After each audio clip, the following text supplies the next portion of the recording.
مونږ د بنیر د سواد بورډ او یا د بل بورډ ریزلټ ته جوړ کړي دا غي د لپاره چې تکالیف نه دي برداشت کړي چې تکلیف نه دی برداشت کړي نو ګوره چې په 72 کسانو کې صرف یو کس پاس کیږي بس کول کې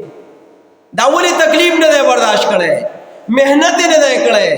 دا غي د لپاره مال نه دی لګولې دا غي د لپاره وخت نه دی لګولې دا غي د لپاره جان نه دی لګولې ځکه په 72 73 کې یو پاس کیږي ځکه چې په 55 حالونو کې پښوار یو سودانه پاس کیږي دا خاصه مسله په تفریق وګڼه دنیاي مسله په تفریق ولې ځکه چې مهنت نه ده شوی تکلیف نه ده برداشت شوی تکلیف پسنګ برداشت کول غواړي چې ته ستا نوم او ستا تصویر په فلیکس باندې ولګي ناغه د پاره وس برداشت کول غواړي دا هغه د پاره بشپرونه ول غواړي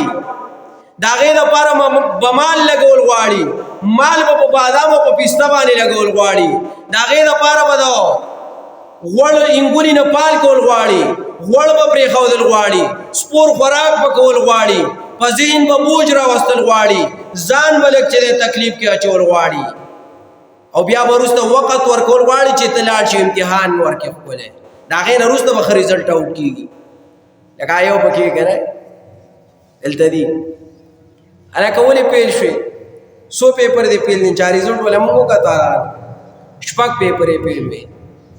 شپږ پیپر یې پیل نو الکه دا ولي یو مې دې نور جانور ما وکړه چاوه دا چاته پیل وي ټوله هغه ماته زه شکر دې زه خو پکې خیر زما خوشپک پیل دي وته د خدای باندې دا شپږ دی ولي پیل دي شپږ پیل خو لکه اثر لاړو سلو خیره نو خو تکلیف نه دی برداشت کړي مال نه دی لګولې وخت نه دی ځال چې نو قیمتي کړي زګه چې نو بیا پاتو کې شپږ پیپر پیل کیږي دا لپاره باسو وخت لګول غواړي مال به لګول غواړي جان به لګول غواړي نو چې د دنیا دا امتحان د پاس کېدو لپاره مسلمانا چې دنیا کې امتحان کې پاس شي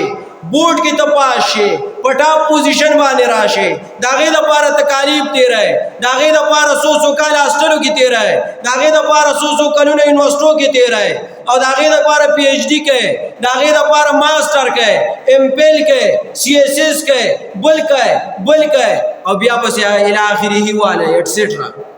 نو دا ټول چې تګه دي د لپاره ستکالیف تیرول غواړي نو اسی تو ماتا چیمپل کو غالبا اتلس کاله پیلګی شپاړه ستلس چیمپل سړی کیو پیل پکې نشي داتنا نه نو شپاړه ستلس کاله پیلګی د شلو پوری نو چې د دنیا د یو ډیګری او د یو مرتبه د لپاره شل کاله لګي